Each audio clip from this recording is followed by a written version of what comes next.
welcome back to the Courage Sessions. My name is Enrique Hasso, and I'm the Associate Director of the Texas Health Education Service.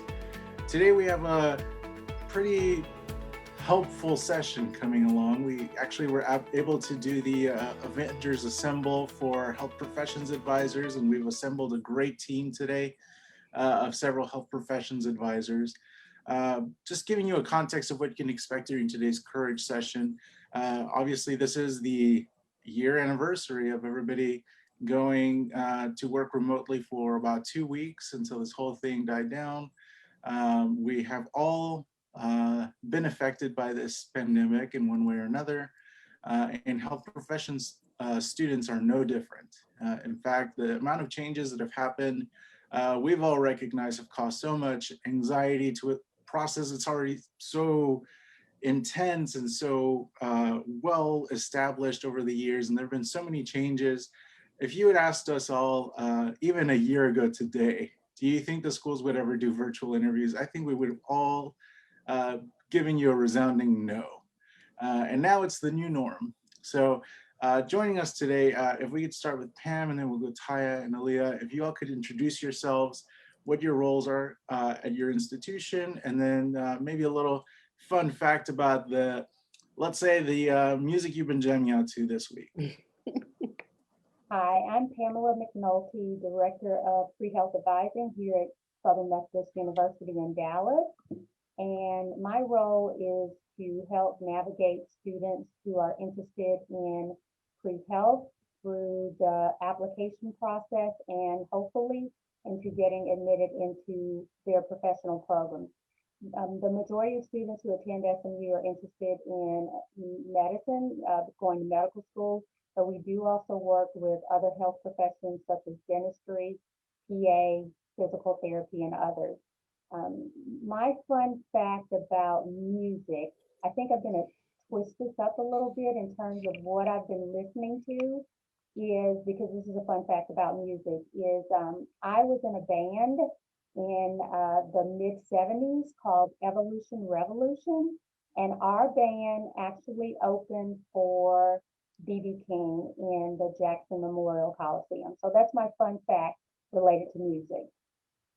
I'm gonna go out and look for that tape or vinyl or something. Tape didn't exist back then.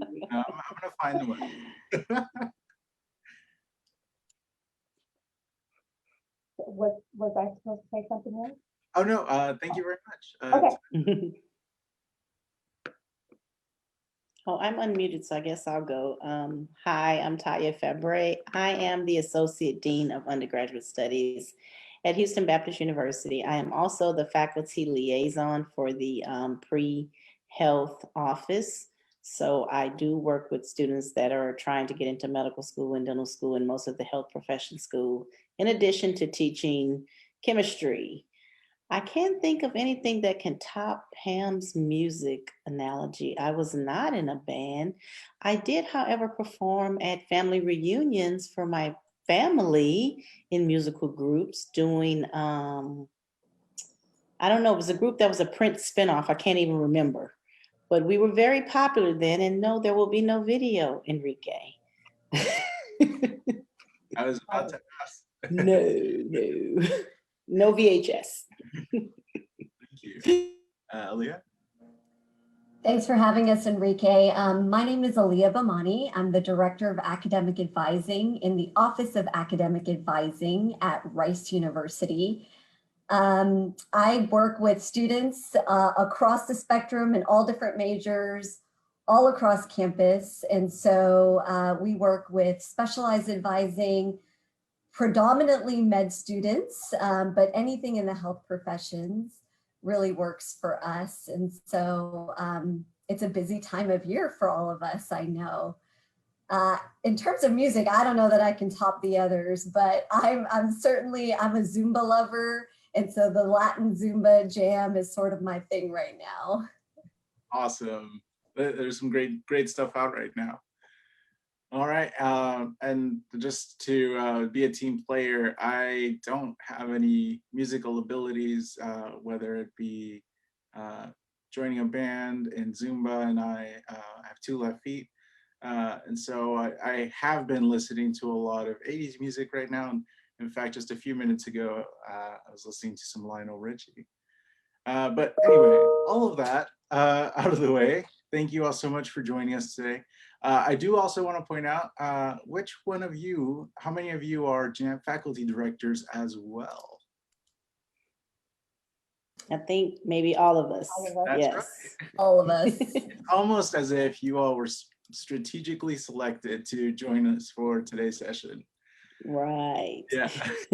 So questions about the admissions process, preparing, whether you are a junior looking to start your application for entry year 2022 in a few months or a few weeks now, or you are somebody who's applying next year, 5 years from now, maybe you're in high school and you decide to join us to learn more about the process. We're here to answer your questions. So just as a reminder, I am keeping track of all of the feedback that you're providing us in the Texas Health Education Service page. So if you have any questions, go to that page and ask us your questions. So I do have a set of questions here to kind of help us walk through some conversation. So number one, if we could talk about the overall journey to the application.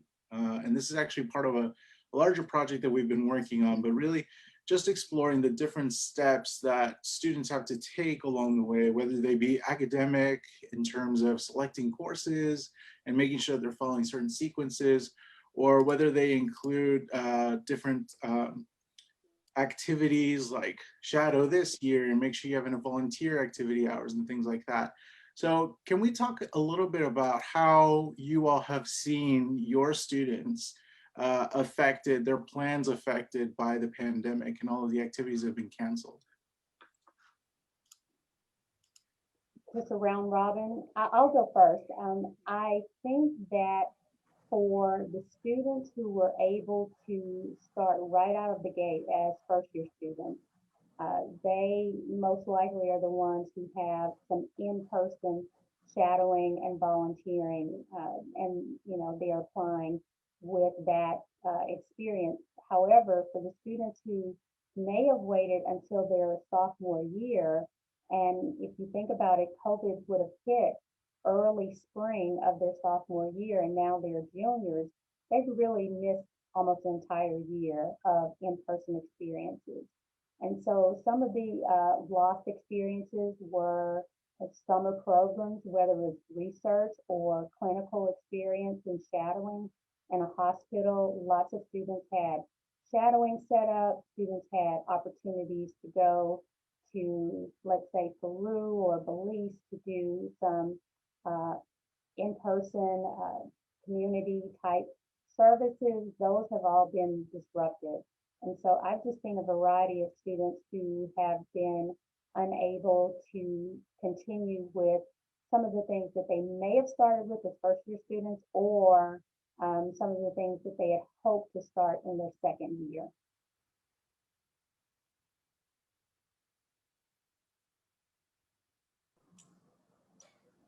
I can chime in here. I think similarly, everything that Pam just said for sure. But I teach a course that actually is on medical exploration, and it has a shadowing component to it. And it too got sort of side railed in all of this, right? And we weren't able to shadow at Houston Methodist, which is normally what our students do. But I think, the bright side of this is that there are some other activities that students can do and get involved with, and many have really taken advantage of that. I mean, right now, I'm sure Enrique is going to ask, well, what things can students do now, right? And so I would pivot and I would say, vaccination sites are open now like crazy. They need volunteers. American Red Cross, other community service places, nursing homes are opening back up to volunteers. Those are spaces that people can go into, hospice units, having conversations with physicians, right?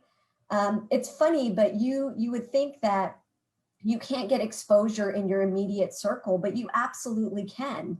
Do you have a grandparent maybe that suffers from some illness do you know about your grandparent in that way? Do you know what their regimen is? Do you know what medications they take and how their experience is with the healthcare system? These are things that you can do that you don't even realize, and they don't take a lot of resource. So, while I know things have been shut down and it's been difficult, I think the challenge is to be innovative and creative to get out there and get some exposure. Thank you I for want to, yeah, I want to also add that prayerfully things are starting to look up a bit, but I would agree with what both said, that COVID related activities are on the rise that you can do. Just today I was out, and the vaccination at NRG is that setup is very intense. Also, I was thinking about Houston Food Bank. It's a lot of families affected with food, and especially we just had this snowstorm in Houston. But I love Aaliyah's idea of getting to know some things that are going on in your family. And I think my kids have kind of capitalized on that with elderly, with different issues, getting the vaccine and things like that. So I think that would really, really help investigate things in your family. But creativity is the key. And, find out, why is it your passion? Why is it your passion, and what attracts you to it? Yeah, I think early on when this whole thing started, and we did our first courage session with Dean Dr. Judy Ann Calloway from the Long School of Medicine, she came on and talked about being creative with activities and being engaged. And I think being on the a year into this, I think there is no wrong answer on the types of activities you can do. The only wrong answer is no activity. Because this is, we've said this several times, this is sure to be a guaranteed question in every one of your interviews for the foreseeable future. What did you do during the pandemic to support other people? How did you engage with others to show your interest in the human condition, to show care for others? There's no wrong answer. We've seen a lot of folks talking about virtual interview opportunities, which are fantastic. Dean Calloway was talking about, going onto YouTube and doing your own research into the different functions of the body, the different systems, and just learning that way. I mean, we live in a fantastic age where you can volunteer just by going on your computer and helping people sign up for a vaccine in your neighborhood and making sure that everybody in your neighborhood has access. So there are tons of opportunities, just to reiterate what's already been said here. And to pivot a little bit, we were talking about before the call, I think some of this stuff is going to stay around a long time because it is the best way to show your creativity. I mean, I always tell my students, okay, grades check, MCAT check. And now we're adding okay, shadowing check, volunteer check. But what are you doing that's unique? And I think that creativity is going to stay around. Mm-hmm. And I think that really coincides with the core competencies that the schools have been talking about. You have issues like resilience, adaptability, accountability to yourself and to others. I mean, what better way to show that than through experiences like this? So I think, yeah, A's all around. Those are great responses. Thank you. Let's see. So we are still not getting any questions yet in the chat, but again, we welcome any and all questions that you all have. We have 3 health professions advisors here ready to go.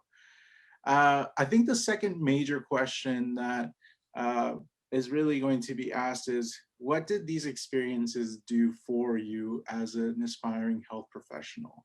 And I think that regardless of the pandemic or what's going on, these are questions that you all challenge your students to kind of explore in anticipation for their essay. So can I do a round robin again and just hear the type of advice that you're offering students, whether it be even now something that you've altered or something you've always said in regards to reflecting on activities and transferring that experience and the emotions and all the activities and everything that the students have taken away into their application? I'll go first on this one because it's kind of passionate for me. I would say be truthful. This is what I always tell my students. Be truthful. And we talk to them about if it's some topic that makes you emotional, you may want to talk to us about it. It's okay to be emotional, but you also have to know how to come back from that and work it out. But right now, I'm really thinking about all the healthcare providers I see on TV. I know you guys see that they do have true emotions, right? And it's okay, but they still want to serve and they still want to help. So when you reflect, I just say be truthful with your emotions, with your feelings, because that's just one of the most important parts of being a good healthcare provider. And Enrique, I'll jump in. One of the things that I encourage students to do from the very beginning, we have a seminar for our first year students at SMU and our incoming transfers, Pre-Health 101. And one of the things that I encourage students to do, again, from the very beginning, is to journal all of their reflections from the different experiences and to start that early so that they can see the progress and development of their interests all the way to application. I think that's so important, and that really didn't change in the pandemic because whatever experience you've had, in order to really be able to talk about the meaning and be introspective and the impact that it had on you and your decision to continue in medicine, I think it's important that you write that down and then you're able to reflect and extract from it when you write your personal statement. And just one other thing that I would add to this is because I worked in the healthcare field for about 15 years with clinical scientists, and I have one of my best friends still works in that environment, and it has been tiring and taxing. And when I think students see the emotion and the energy and effort that's gone into getting us from the pandemic started almost a year ago until, as Kaya said, we are starting to get vaccines in arms. I think it's so important for students to make sure as they are making this important decision that it's a sacrifice and it's being a servant leader when you choose this occupation. So journaling and really being introspective will help you understand if this is really a calling or is this something that you're doing because maybe your family's doing it, but it's not your passion. So I think I'll just add, I agree with obviously both Pam and Taya on this. But when we talk about meaning, I know students are probably thinking, how do they answer the question about their activities and their most meaningful activities, right? And that's probably, what is the forefront of your mind. And like Pam said, you really do want to make sure that you are reflecting. And in fact, I run a whole lecture on reflection in the class that I teach because it is critically important, right? And what you need to remember is what is meaningful about an activity? What was the transformative nature of the experience, right? What was its impact on you and your own personal growth? So it's not just about what you saw, but it's how it made you feel. It's how it transformed you and made you grow and mature and learn something about yourself that maybe you did not know prior to the experience. And I'll just add to that about being able to write how it was meaningful to you because students, I know we hear this all the time. Students ask us, well, how can I be unique? How can I stand out? And as Taya said earlier, be authentic, tell your truth about an experience because two students could do the exact same experience and have different meanings and outcomes in terms of how it impacted them. And so I agree with both Aaliyah and Taya, which is, be introspective, be authentic, and tell your story. Your story is not going to be the same as someone else's story, but you also don't have a story if you don't have experiences that you've taken the time to understand what they meant to you personally.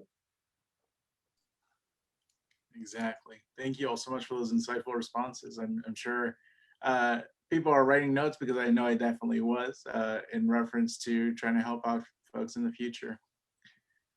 So we've addressed taking meaning away from activities and identifying really meaningful activities. but kind of coming back to the issue of COVID with reapplicants who applied, say, entry year 2020 or entry year 2021, and we're now on the other side of the match, and perhaps they're having to see a way to start getting ready for the application again. This is a difficult year to improve your application. First, if I could get one of you to take a quick shot at what the typical advice is for reapplicants in terms of improving an application, and then perhaps somebody else take a shot at what you would advise a reapplicant who happened to have fallen into this year to try to improve their application and what they can do to improve. I guess I'll start only because I recently met with students in this exact same situation. And my question to the student, and then I'll share my advice, is really what I think an admissions committee is going to look for, which is how have you improved your application from, let's say, last June until now? And the reality is, as hard as it is to hear this information, if there is no improvement because COVID happened, and you may be living in a state, maybe not Texas, where we're opening up, perhaps you're in a state that is still very closed down, and you've not been able to find employment, you've not had any virtual opportunities to learn and grow about your field in medicine. You've got a great GPA, you've got a great MCAT, but your experiences haven't changed. My advice is you likely need to wait, get some more experience, some meaningful experience, so that you can improve your application and be more competitive. But I'd be interested to hear what my colleagues would share, because again, this is something that I am currently, as I think we all are, dealing with right now. Absolutely, Pam, I agree. I think, reapplicants are in this very tricky position. You've applied and maybe you're just coming off of a cycle, the most competitive cycle we've seen in Texas in a very long time. I think Enrique's statistic is something like 22% increase in the number of applicants in this cycle. So it's very competitive. So if you didn't get in, the question that I ask of our students here at Rice is, what about your application was weak, right? So let's look through things. Was it your activities, your leadership? Was it your grades? Was it your MCAT score? What was it that needs to be worked on? And let's look at that at a different lens. And then you cannot stay stagnant, right? So if the last year has been unproductive for you, reevaluate and do not apply, right? And if it has been productive for you, how do we put a light and shine those really cool, amazing things that you've done in the interim to make you a more viable applicant, right? It's very competitive. And as everybody has already said here, you have to bring your unique characteristics out. And so I think it goes back to reflection and again, seeing whether or not you're best placed to apply again, right? I always tell students, don't apply until you're at your peak, right? If there's something you think you can do to get better, then why are you applying? Wait until you've done that thing and then apply. So that's my advice to reapplicants. I agree. I agree with Pam about waiting to apply. I also agree with Aaliyah about being honest about what was the weakness and addressing it. And, even if COVID wasn't here and you were doing, for example, if you went and worked a job in research, but was that your weakness in your application before? So you have to really address what your weakness in your application before you engage in that activity. And the one thing I'll add, Enrique, and I tell my students this pre-COVID, post-COVID, during COVID, med schools aren't going anywhere. People will continue to get sick. There will always be a need for healthcare professionals. Therefore, don't rush it. It is so competitive. It is so expensive. It is so time consuming. As Aaliyah said, don't apply until you have the very best application that you can present. And if you don't have that, there's nothing wrong with waiting. I think students should want to go into this process feeling confident, not hoping someone will look at their application and give them one interview, but going into this cycle feeling like they should get multiple interviews. And that all comes back to reflection and being introspective, I think.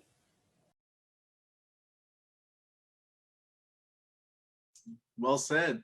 Thank you so much for that feedback. And as far as folks who are looking to reapply this year, we do have an episode of the podcast with Dr. Deb Beck, where she talks about preparing to reapply and really taking a candid look at your application and identifying areas for improvement, as Aaliyah mentioned. We do have a couple of questions that have come into the chat on the same topic, so we're going to go ahead and start getting to those. So first question, and this is several questions, so we're going to take them one at a time. First question, in regards to timing, what is your advice on how I should approach this cycle in terms of applying? And so applying timeline for this cycle, what advice are you offering? Same advice. Quickly.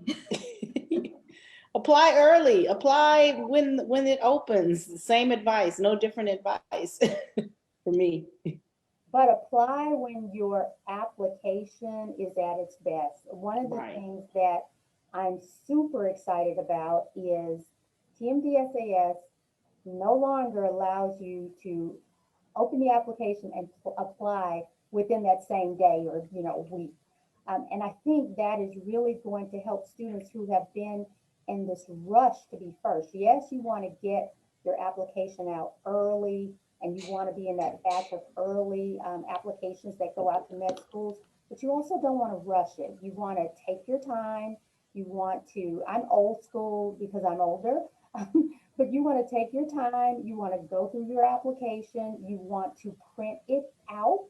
You want to read through it, not on a computer screen, but read it as it's printed out to make sure that you don't have any mistakes, and then look at it again and press submit. So I think the advice that we're all giving is, yes, apply early because, early applications are what lead to early interviews, but don't jump the gun so quickly that you've not taken the time to look for mistakes that might be in your application that will really hinder you from getting interviews. And I would also add, don't underestimate the timeline. You can right now look at some applications or look at the process to see what's needed, because it never fails that this will be during final exam time in May. And, you're going to be finishing your final exams and try to jump right into this and just, pace yourself. So start looking at the sections. It's a lot of information. We say this in our workshops. It's a lot of information they're asking for. Start gathering the information. But I'm with Pam, especially since we've been doing a lot of virtual learning. Print it out and read it. Don't just look at the computer and say, oh, I got it. I see it. Print it out for yourself and read it and check it. That's a good idea. My one tip is always to read it out loud. You catch a lot more errors when you read things out loud. So, I always tell students, when you write it, you put it away for a little bit, then you come back to it, you read it out loud, and you'll really get a sense of the mistakes that have been made. And right now with competition the way that it is, to get into medical school, you don't want grammatical errors or sentence structure issues to be the reason your application gets tossed aside. And if I could provide a quick aside, I think Pam broke some news before TMDSAS has addressed it to the public. That's all right. That's all right. Well, just hi everybody. Enrique with TMDSAS here. We are moving toward delaying the transmission of applications this cycle by 2 weeks. So the application will open the first week of May. I believe it's May 3rd, and then applications cannot be submitted until 2 weeks later. We'll provide the exact dates as they come out in the next few weeks, and definitely keep an eye out for the application handbook. It's really no secret. We've already shared this information with all of our advisors, but we hadn't really come out and shared that with everybody. So in case that raised any flags with anybody out there, this is what's going on. And it's really to the benefit of the applicant more than anyone. For all the reasons mentioned, printing out your application and looking it over helps you make sure that you're not missing an essay. So many times we've had on day one of the application, somebody calling the office and saying, I put a placeholder of a period in my essay. Can I go back and change that? That is not one of the sections that we allow you to make changes to. And all of this is clearly stated in the applicant user agreement. So this information is, or this time allotment is really there to help you as the applicant to make sure that you have sufficient time and not feeling really rushed to get it in on day one. Secondly, coming back to the original question about timing, I believe this is kind of a coded question in terms of what does it mean to apply early. I know a few years ago, we published some information that really encourages applicants to submit by the end of July. And we're taking a look at researching other variables beyond just, submission date, but really what's important for you as the applicant to recognize is that the interviews season begins in late July for many schools.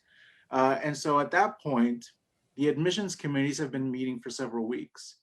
And so what we encourage you to do is to submit your application as early as possible to allow these admissions committees as much time as possible to review your application and come back and offer you an interview position. Do remember that the TMDSAS application can be submitted even if you don't have a test score yet, and even if you don't have your letters of evaluation yet. As a reminder, transcripts will not be requested until later in the fall when offers of admission start going out. And so, yeah, just pace yourselves, submit your application as early as you possibly can, but do remember that the application is open until the end of October. If the schools really wanted your application on July 30th, they would have set the deadline on July 30th. So if you can't get it in by then, if your application's not ready, take your time and do the best job that you can on your application. But these are kind of like the guidelines that we offer. Can I add one more thing about that? Sure.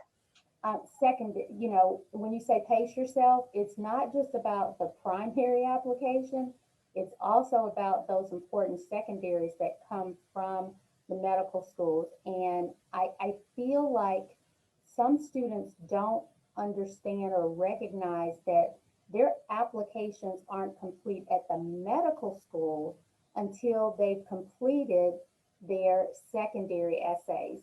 And so when you're thinking about the application timeline, don't just think about the primary application. You've gotten it done, you press submit, okay, I'm good.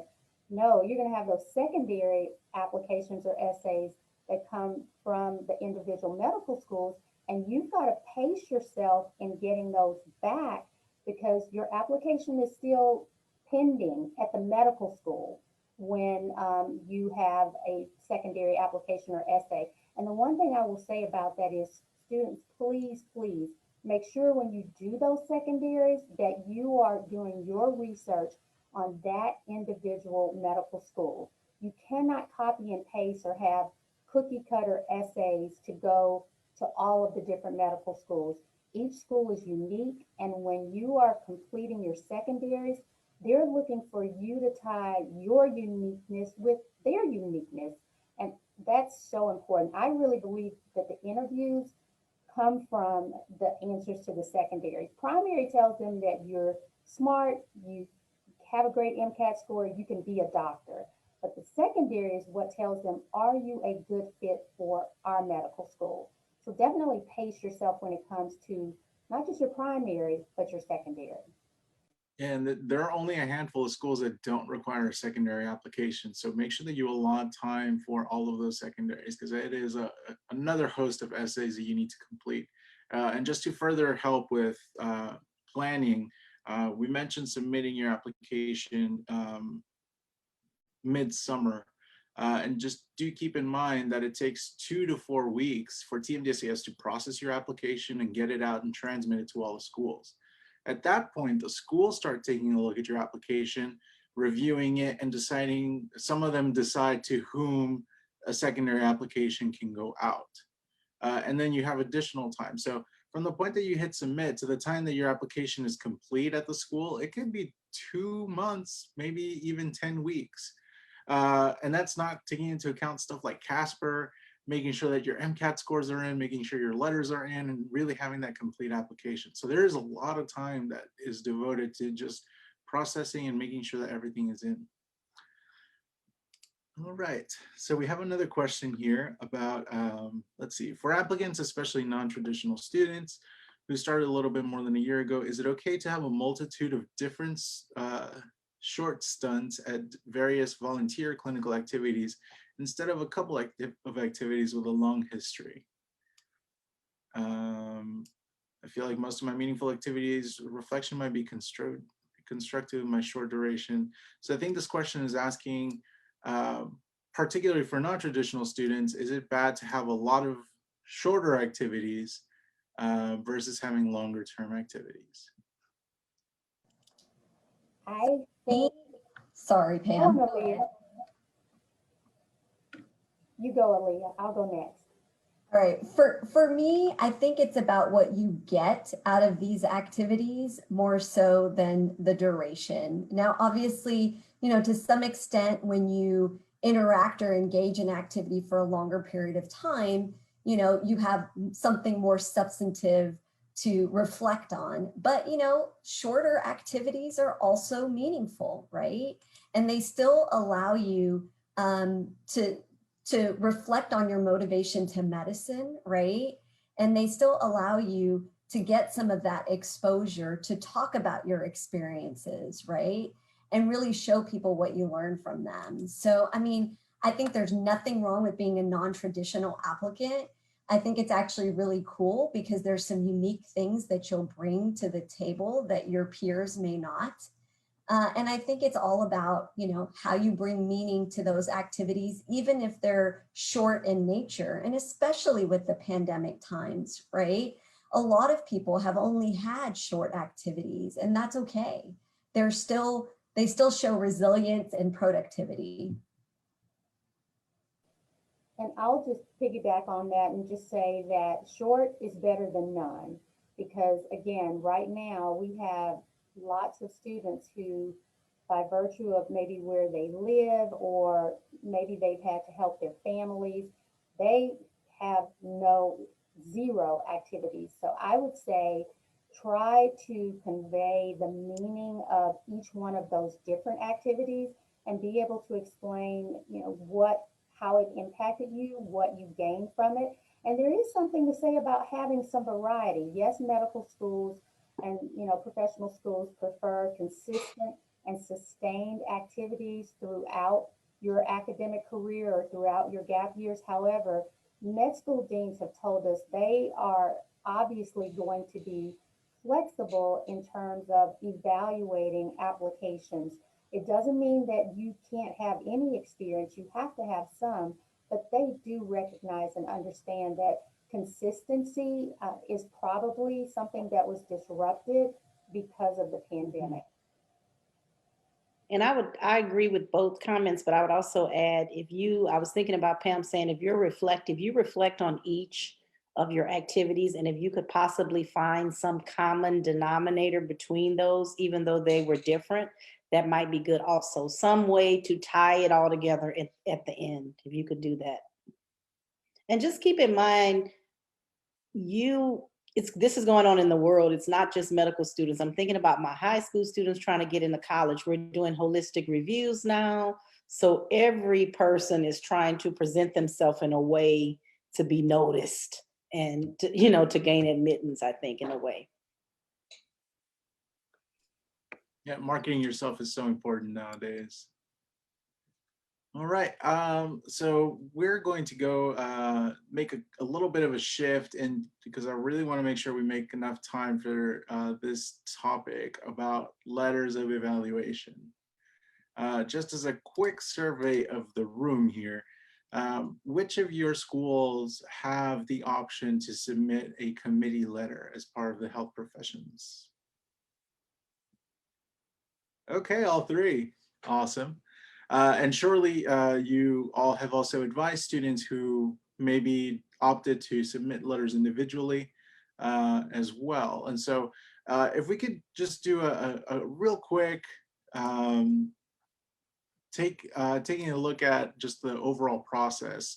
What does a health professions committee letter do for an applicant? And then also, if you could give us a quick view into what that process looks like, and then we'll come back and talk about individual letters.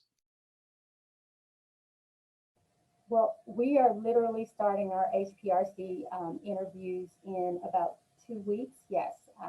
So I'll just go real quickly on what our process looks like. Our students submit a packet, and that packet includes a personal statement, a resume that's really geared around their pre-health experiences and activities. There are a few short essays that they also must complete, and they have to have a minimum of 3 academic letters, 2 from science professors, and the third could be a science, but we encourage them to choose a letter from maybe someone in humanities. In terms of the HPRC letter, the committee evaluation letter, I like to describe it as a narrative. The student has a narrative in their personal statement. The professors and their letter writers have a narrative in their letters of recommendation. But I see my role as providing a narrative for the student that includes, what the letter writer has said about them, what their strengths are, if they have any weaknesses that they've worked to improve on. And so it's like giving the admissions committees kind of a whole pie. That's how I use it. Instead of many slices, they get a whole pie, and that's what the committee evaluation letter does. It gives context to the student because every student is different, and perhaps you had a lower GPA or an MCAT score that was not as competitive as you'd like, but you also worked 25 hours a week and you could not pay for a prep course. So the purpose, I think, of the committee letter is to give a narrative of the student, a complete narrative from all of the different pieces that admissions committees receive in the application cycle. I would say we do something similar where we do mock interviews and we do have them submit a packet, but we have them submit some documents about themselves, like activities and research and we know their grades, employment, leadership, and things like that. The committee, the evaluation committee will interview them first, do the mock interview, and those who go through our process will then qualify for the letter. We actually let all of our science faculty contribute if they so wish. So our big thing is, is the composite letter your best letter? That's what I always say. Because for me, it's like, how have you interacted with science faculty besides them saying you made good grades? Were you a teaching assistant? Do they remember how you stood out in class? So that's just basically how ours is done, but we do require them to go through our workshops and then go through the mock interview first, and then we submit those names of those students to all of our science faculty. We are integrating faculty from other disciplines because sometimes a different perspective can help also. Yeah, so we're somewhat similar at Rice. What we do is we have a health professions advising committee as well, just like the others. Our committee has professional advisors, health professions advisors, as well as faculty across the disciplines, because we think that that is important. What a student does at Rice is they open a file, which sounds kind of arbitrary, but what that means is they're expressing interest in applying into this next cycle. And that way they're on our radar. We know that they're entering this process, they have intentions to apply, and then it kind of trickles down into lots of layers of support. So there is sort of an application that they submit to us with all materials, and it is mocked out after the AMCAS and the TMDSAS applications. And so we ask pretty much all of the questions that those applications ask and then some.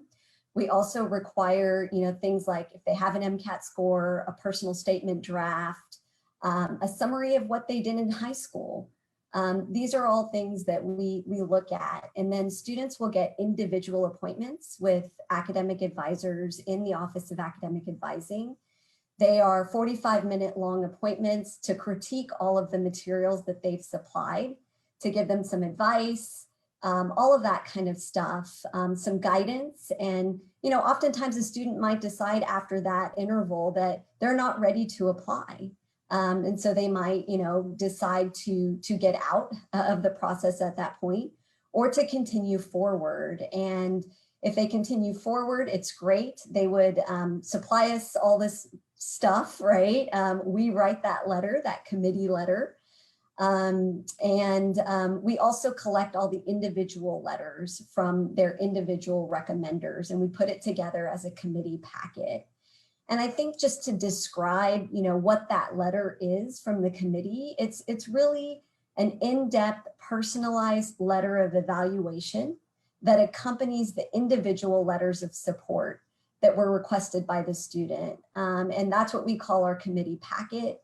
And really what we aim to do is represent a student's candidacy for admission to medical school. So it's, if you will, it's an institutional backing of support for each student that's really customized and tailored to them. So it highlights, we call it a highlight reel of the amazing things that they have done over time. Enrique, if I could just add one more element, I forgot to mention that the students do interview with faculty across the campus. Usually it's biology, chemistry, physics, and we have philosophy, sociology, and their input is very important because they have a perspective that's different from the science faculty.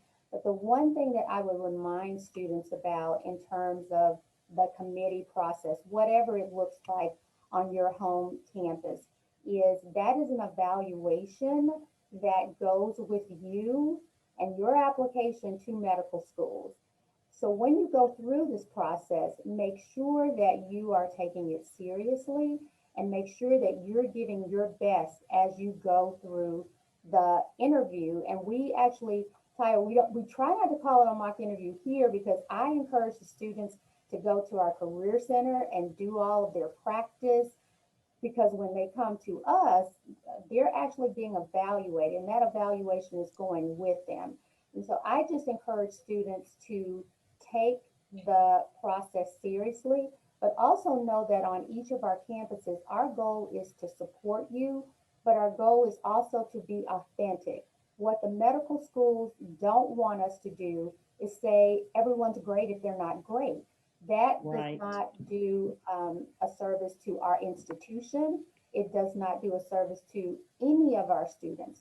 And so I do want students to be aware, because I think sometimes the thought process is, well, it's my campus, and so of course they're going to say all wonderful things about me. We have to be truthful in what we are saying. Therefore, we expect you to come with your best so that we can share your best. Let me add to that. You just made me think of something. We do have other people on our committee from other parts of the university. And I do tell the students, pretend you don't know me, because a lot of times it's science faculty and they've had you in a class. So, it's harder. But I just was on a call with some students doing one of my workshops virtually. So the students get on the workshop and they all have their cameras off. Most of them have their cameras off. We're on this workshop. I'm talking about interviewing, and normally when we're in person, we tell them to dress up like in the workshop so we can get some examples of what, what it's supposed to be. So anyway, we're virtual. And I said, it may be virtual. I said, you guys, why don't you turn your camera on? And some of them did. And I said, look at your backgrounds. I mean, if you don't practice this now, when it's time to do the real thing, you're going to get caught. Look at the wall. I can say to some of them, you're sitting in front of blinds. I can't see the light behind you, or, some are in their bedrooms, or, I said, every time we do a process like this, even though it's a virtual, and that's just another subject, it may be a virtual interview, you need to practice everything in that way. So half of them turned it on. The other half may have been driving or something, but you always have to be prepared. You always have to treat it like it's the real thing. And I think that's the health professions admissions committee packet, committee letter, whatever it may be called at individual schools. is really a fantastic tool that really culminates your experience in working with a health professions advisor. As our team here mentioned, it involves mock interviews, it involves offering feedback on your application, it involves making sure that the message of all of your evaluators is reflecting what you're trying to say in the application. And it's a really wonderful resource available to so many students, but unfortunately, not all students. And we do have other folks who opt not to use the committee packet or committee letter, but rather to submit individual letters. And I do want to emphasize that this is a question that we've asked of our admissions deans at medical, at dental schools, about which they prefer. Is there weight given to one or the other? There is not. The thing is that when you submit your letters individually, the onus is on you as the applicant to really make sure that your evaluators fully comprehend what the schools are looking for, that you explain to them, here are the core competencies, these are the things I want to highlight in my application, here's what my resume looks like. If you recall, a year ago, I came to you with this issue, and this is something I speak about in my essay. And all of the things that an advising center would help you out with identifying your application, you now have to do on your own. So there is no weight given by the professional schools on whether committee packet or individual letters is better. The thing is, let me just add. Oh yeah, go ahead. Before you send the link to the individual person, you should let them know of all the things that Enrique just mentioned, because oftentimes I get requests to write a letter before I am asked to write the letter. So just make sure you provide all that background information before you actually do the requesting from from the school. Yeah. And I would say that's part of our coaching, is to let students know how to request strong letters of recommendation. If you don't give your letter writers the information that they need to write strong letters, then there's no way that they can tell your story. But as Taya just said, and especially because faculty is so busy and you have to be respectful of their time, it's important to have the conversation with them first on whether or not they can write you a strong letter, because if they can't, then you should go and find someone else. And I personally think, and that's part of the coaching, is students should have a conversation with a faculty member, whether it's virtually on a Zoom call, or if you're on a campus where you can go in, have that personal connection before you ask for the letter. As she said, don't send an email or a link requesting the letter. The professor may not even remember who you are. And then one other quick thing I'd like to say is AAAMC does provide a really good guidelines to letter writers. And so if you're working with maybe science professors, and math and chem, they all know about writing letters for a professional school. But if you're asking a Spanish professor, or maybe your coach, I just think it's a good idea to use that information, because it really does highlight the attributes, the core competencies, and what med schools are expecting in the letters of recommendation. And we just shared that in the chat, a link to that page, because it's a fantastic resource. And I do want to emphasize, as we went through each of the different schools, the process is going to be different between schools. Some schools may seem more difficult to get through the process. Other schools, it may seem like, wow, there's so many roadblocks in my way. But at the end of the day, this is a free resource that students are paying for. And I would much rather hear Pantaya or Aaliyah tell me no than to hear one of the professional schools tell me no. These health professions advisors are well-trained, attend regular meetings, are at the forefront of developing resources for students to help them be successful. You three are not just random people we picked off the streets and just love judging others. you all engage with the professional schools. If you need to call a professional school and ask to speak to the admissions dean, you have that rapport, you have that collaboration with them. So the feedback that these health professions advisors are offering is not here to intimidate you, is not here to impede you or serve as a roadblock. This is here to help you, and hopefully, this process doesn't scare you off. Because I know it sounded like a lot as we kind of went over the process a little earlier, but really, at the end of the day, they're here to help you get in. All right. Let's see. We have another question, and this one has to do more with individual letters. So now if we could take a look at the other side of the coin here, and I believe this student might be a non-traditional student. Yeah, if you're a non-trad and started prereq classes during COVID, are the 2 science faculty directors a hard requirement? I've developed good relationships with one, but I fear if I had to get another one, it might not be as meaningful. Could I substitute that for a recommendation from a different faculty from my prior non-science major who knows me longer and better? So let's take this question from the perspective of somebody who is doing their letters as individual letters rather than doing a committee letter. What advice would you offer the student? So I would say one science is probably essential. You need one science professor to really speak to your foundational skills and academic rigor.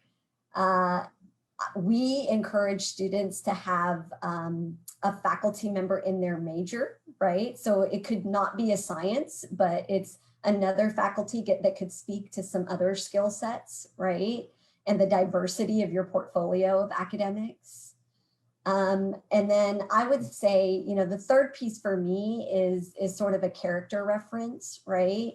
And so sometimes, when you have individual letters, that might be in the form of a PI from a research experience could be great, a coach if you're an athlete, a music teacher of some sort, any activity or volunteer thing that you're involved in, somebody who can speak to things outside of the classroom as well.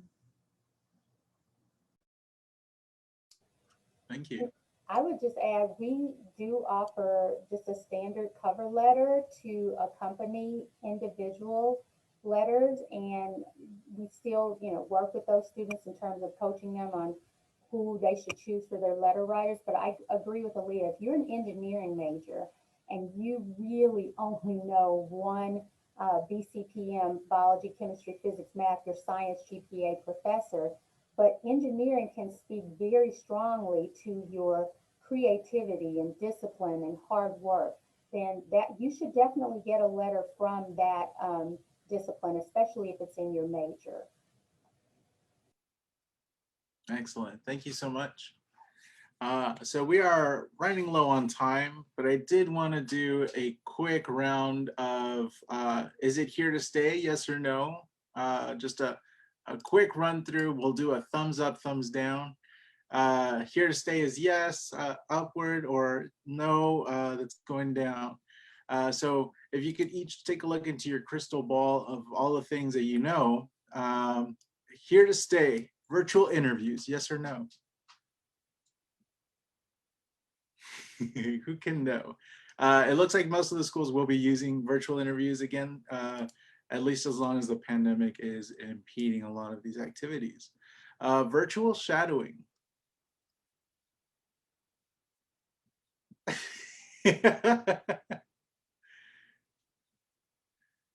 Okay, it looks like we're pretty split on that. Maybe a hybrid option in the future.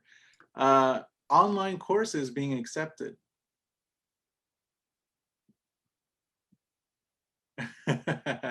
We'll see what the schools say on that. Pass-fail courses continuing to be accepted beyond the spring semester, particularly for prerequisites in that reference. The TMDSAS and other application deadlines being extended.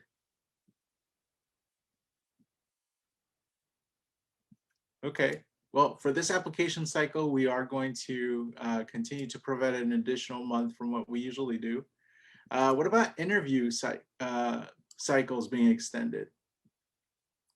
This year we added an additional month when we pushed back that match to March. Okay. What about the courage sessions?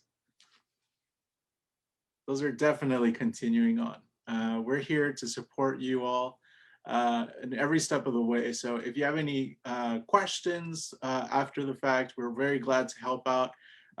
Please do join us in our online communities, the TMDSAS Hub, which is available to any and all current or prospective applicants for TMDSAS, and also the TMDSAS Non-Traditional Applicants Group, which is open to all non-trads. Before we let you all go, these are courage sessions, and we do allow you an opportunity to provide some words of encouragement to our current and future applicants. So one last round robin just for the tour here. I would just say that if medicine, dentistry, whatever your passion is, and it is something that you feel a strong calling for, don't give up. I know that sometimes obstacles get in the way. You have challenges that make you feel as if you're never going to reach that goal. But if you are a hard worker, if you are resilient and you persevere, and if this is something that is truly your calling, then don't give up. Just keep going, because again, med schools aren't going anywhere, and you don't have to be 24 years old to start med school. I've seen people start med school at 50. Right.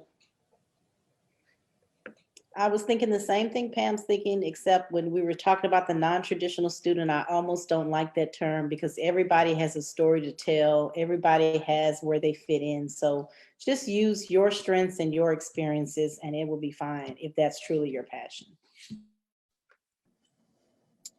I would agree. I would say be yourself. Let yourself shine. There's so many great characteristics about you, and it's just about letting other people see those same things. Wonderful. Well, thank you all so much for joining us today. Pam, Taya, Aaliyah, thank you so much for the great insights, great advice. We'll definitely be doing this again in the future. And for those of you joining us, thank you so much for all of your participation and questions. On behalf of TMDSAS, the Texas Health Education Service, and everybody here, we'd like to wish each of you all the best of luck. And just remember that we're here for you, and it's going to be worth it at the end of the day to go down this path. So keep at it. All right. And we'll see you next time.